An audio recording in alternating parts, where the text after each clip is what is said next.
Olá, candidato, uma boa noite. Obrigada pela presença aqui conosco hoje. Boa noite, Thaís Pomin. Boa noite aos telespectadores da TV Mundial. É um orgulho e uma honra participar desta rodada de entrevistas. Candidato, começo falando sobre a sua candidatura que foi tão polemizada pela mídia. O seu registro foi feito de forma individual. Eu queria que você explicasse esse trâmite para a gente. O partido desistiu de apoiá-lo ou então nunca obteve esse apoio? Evidentemente que eu tinha o apoio total. Não, se fosse diferente, eu não estaria constando no Tribunal Regional Eleitoral como candidato escolhido pela coligação que dá suporte à minha candidatura. São 3 partidos, o PSL, o Patriotas e o PTC. O PSL é o meu partido, me filiei ao partido PSL por entender que as propostas de Jair Messias Bolsonaro contemplavam o Brasil do futuro que eu desejo para mim e para os meus concidadãos brasileiros. E também porque Paulo Guedes, que é o orientador econômico, é o balizador do plano do Brasil do futuro, do Jair Bolsonaro, é um homem da área da economia que eu sigo desde quando ele fez a proposta econômica para o Partido Liberal de Álvaro Valle na eleição de 1990. Foi ele que fez a proposta de balizamento econômico do Partido Liberal da FIF Domingos em 90. Eu sou um liberal por natureza, eu acredito no Estado mínimo, eu acredito na escola sem partido, eu acredito que a ideologia de gênero deve ser banida, enfim, eu sempre tive um perfil absolutamente de direita e isso é muito claro para quem me conhece e aqui no Paraná, felizmente para mim, muita gente me conhece. Alguns dias depois de ter sido escolhido candidato do partido, nós tivemos a comunicação de que um dos membros da nossa chapa, o então candidato a senador, declinaria da sua candidatura e perguntaram a mim, você também declina? Eu falei, eu não declino. Depois de envolvido no embate, dele eu não fujo. O fato de vencer ou não vencer o embate não nos transforma em perdedores. Evidentemente, fugir do embate, aí sim, nos transforma em perdedores. Já entramos nesse mérito Bolsonaro. Antes, queria ver com o senhor, na última eleição, o senhor também foi candidato ao governo pelo PRP, obteve menos de 1% dos votos válidos. Por que insistência no lançamento de uma candidatura ao governo? Simples. Eu conheço grandes vencedores na história. Lincoln, por exemplo, é um grande vencedor. Foi 7 vezes candidato. Na 7ª, ele venceu. Conheço um outro que lutou muito também e tal, depois venceu, usou mal. A sua vitória está guardada aqui, ali no AU. Mas venceu, mas lutou muito. Foram 5 pleitos para ele chegar a vencer. E, por último, eu conheço a história do rei dos animais, que me orienta como paradigma para a minha conduta.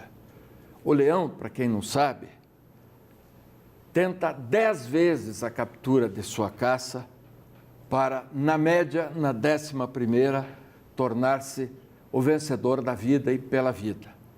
Existem homens e homens. Existem os homens que perseguem seus objetivos, são pertinazes e, quando têm um desejo, perseguem esse desejo.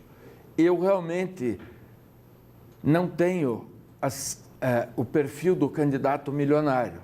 Eu fiz uma candidatura austera em 2014 e continuo com uma candidatura austera em 2018, muito mais agora, inclusive. Mas o meu compromisso não é com o meu desejo pessoal. O meu compromisso e aquilo que me move é a transformação do Estado brasileiro em relação ao meu candidato a presidente, Jair Messias Bolsonaro, e do meu Estado, Paraná acima de tudo e Deus acima de todos. Essa é a minha meta, o Paraná acima de todos. Um outro ponto polêmico que eu gostaria de entrar com o senhor. Acima de todos, Deus. Candidato, a possibilidade de uma candidatura laranja, que foi muito também comentado, principalmente por blogueiros políticos, né, em relação ao apoio de Cida Borghetti, para eventualmente afrontar o candidato Ratinho Júnior. O senhor nega essa acusação? Eu sou o candidato que tem a proposta que é contra tudo que aí está e contra tudo que está. Como é que eu poderia favorecer quem quer que fosse se eu perfilio a proposta do PSL, que é a proposta do Estado mínimo, que é a proposta da polícia muito forte, se é a proposta da austeridade plena, da eliminação da corrupção pública, do Estado organizado sem os gargalos administrativos que são propositadamente colocados nos cartórios do Estado para que o cidadão tenha dificuldades de empreender. Eu prego a novidade na política, realmente. Agora, toda vez que alguém é incômodo num processo, e seguramente eu sou, é muito simples tipificá-lo como amigo do rei. Queria dizer para você que está nos assistindo, eu não sou amigo de um rei, eu sou amigo de todas as pessoas com quem eu tive relação na minha história. Rei para mim um só, Deus. Os homens, iguais que são, podem ser nossos amigos ou não. Felizmente para mim, o meu rol de amizade é muito grande. Eu trabalhei com Silvio Barros, pai de Ricardo Barros. Fui funcionário dele na minha juventude em Maringá. Trabalhei e fui advogado de Carlos Roberto Massa, o sênior da Rede Massa. Conheço bem Ricardo Barros, o ex-ministro, dona Cida Borghetti, atual governadora, e com essas pessoas eu tenho bom relacionamento. Agora, infeliz daquele que mede os outros pela sua métrica. E é muito comum para os que têm menor intelectualidade e capacidade de enfrentamento medir os demais pela sua métrica. Então, ele me diz, seus filhos trabalham no governo. De fato, trabalho. Para meu orgulho pessoal, de bom pai que construiu bem uma família. Eu tenho 2 filhos que trabalham no governo do estado do Paraná, como mais 100 mil pessoas trabalham. Meus filhos trabalham no governo desde 2003. O governador de então era o senhor senador da República, Roberto Requião de Melo e Silva. Foi quando eles começaram a trabalhar no governo. Já passaram por 3 governadores. Continuam nos seus postos, sempre galgando, cresceram nas suas carreiras. Deles eu tenho muito orgulho. E não é isso que me faz ou que me faria ser subserviente e ficar genuflexo para quem quer que fosse. Eu sou um sujeito destemido. Isso é claro, quem me conhece sabe quem eu sou, sabe como eu me comporto, sabe como eu enfrento os desafios que a vida me traz. Eu sou um sujeito altaneiro, não fosse assim eu não estaria incomodando os poderosos. Porém, um eventual segundo turno hoje, entre Cida e Ratinho, o senhor teria uma tendência ali em apoiar algum dos candidatos? Isso não me passa pela cabeça, porque quem vai para o segundo turno sou eu. Existe 50% dos eleitores que até então não decidiram em quem vai votar. Eu sou o candidato que está há menos tempo em campanha. É natural que o arranque da minha campanha enfrente dificuldades, mas eu vou para o segundo turno, de tal sorte que quem vai me enfrentar seja bem-vindo. Quem apoiaria, então, não teria ninguém em mente, se fosse para dizer agora. Eu vou reiterar, quem vai para o segundo turno sou eu. Ok, candidato. Falando sobre as ideologias e propostas, agora, então, o senhor comentou no início da entrevista sobre a questão PSL e Bolsonaro em si. O senhor pretende, então, se eleito, seguir a mesma linha Bolsonaro aqui no Estado?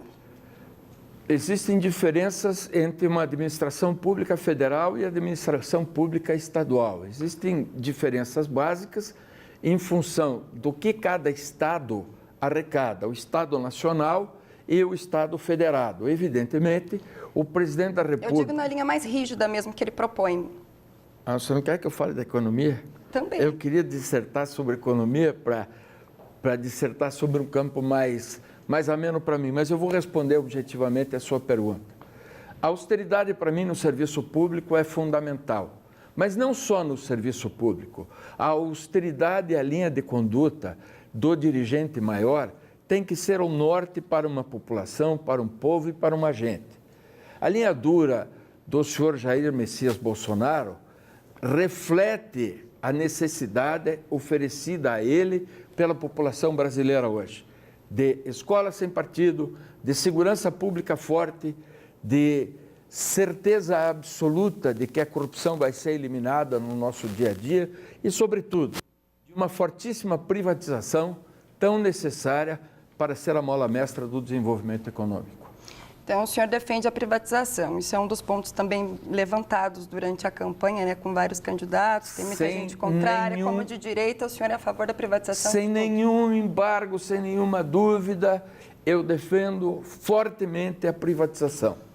Eu defendo presídios privatizados, eu defendo a maioria das empresas públicas privatizadas, eu defendo efetivamente o Estado mínimo em tamanho e máximo em competência. Candidato, em relação ao pedágio, a gente sabe, né, o senhor está defendendo a privatização, mas a gente sabe que existe uma polêmica em relação a isso, os contratos vencem em 2021. O senhor, particularmente, renovaria, se eleito, esses contratos?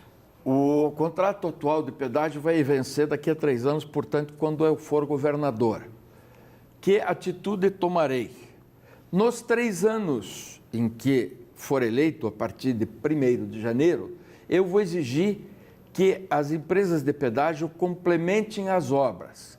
Só para citar um exemplo assim, bem pueril, a menina, ontem eu viajava de Londrina para cá, pagando todo esse pedágio e tal, e encontrei uma moça, paramos para um lanche, a moça de 21 anos. Aí ela estava reclamando, assim como eu e todos que usaram a estrada, porque existem algumas obras que estão sendo serodiamente feitas, ou seja, obras que estão sendo feitas fora do tempo, já deveriam ter sido entregues há muito tempo atrás, e aí a mocinha reclamou. E eu perguntei quantos anos ela tinha, ela me disse 21. Muito bem. Essa moça nasceu, cresceu, tirou carteira de motorista, ganhou, comprou um carro e tudo mais, e já existia pedágio há 1 ano quando ela nasceu. Passaram-se 22 anos, não tem obra de arte, que vem ser a alça, ponte, enfim, todas as obras necessárias nas duplicações, não estão duplicadas as estradas, a sinalização é ridícula, porque sempre com tinta ruim, etc. O olho de gato, que é um item fundamental de segurança, sempre está arrancado, não existe, as áreas de fuga não estão completas, enfim, a obra precisa ser completada, o contrato precisa ser cumprido, e não foi cumprido porque sempre houve flexibilização de quem tem que cobrar, que é uma parte do contrato que é o governo. Eu vou exigir o cumprimento, simples, claramente. Depois disso... Porém, com um contrato novo, com uma tarifa menor, né? Que isso é o que todo mundo... Já chegou no contrato novo. Eu vou exigir que nos 3 anos se complementem as obras.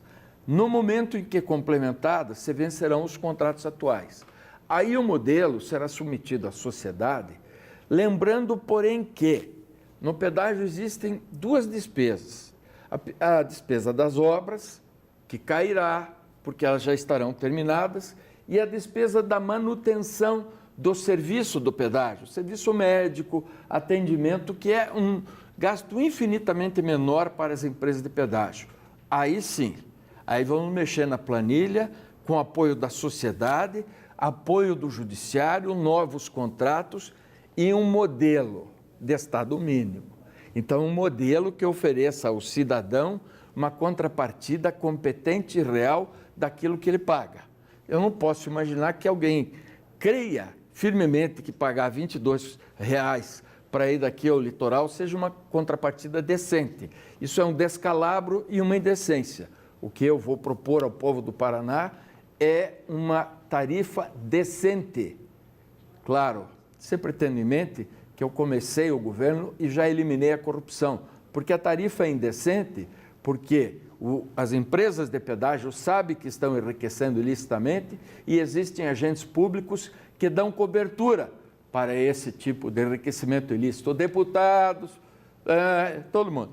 Candidatos, teríamos mais pontos a ser abordados, porém nosso tempo é curto, deve ser cronometrado. Então, 30 segundos para finalização, considerações finais do senhor.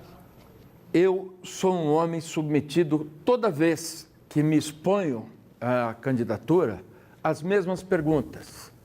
Por que, como e onde? Vou responder claramente. Porque eu tenho o desejo real de ser um bom governador. Eu tenho o desejo real de oferecer um exemplo de como é possível administrar bem com muito dinheiro que está aí. Questão de vontade política, firmeza e gestão.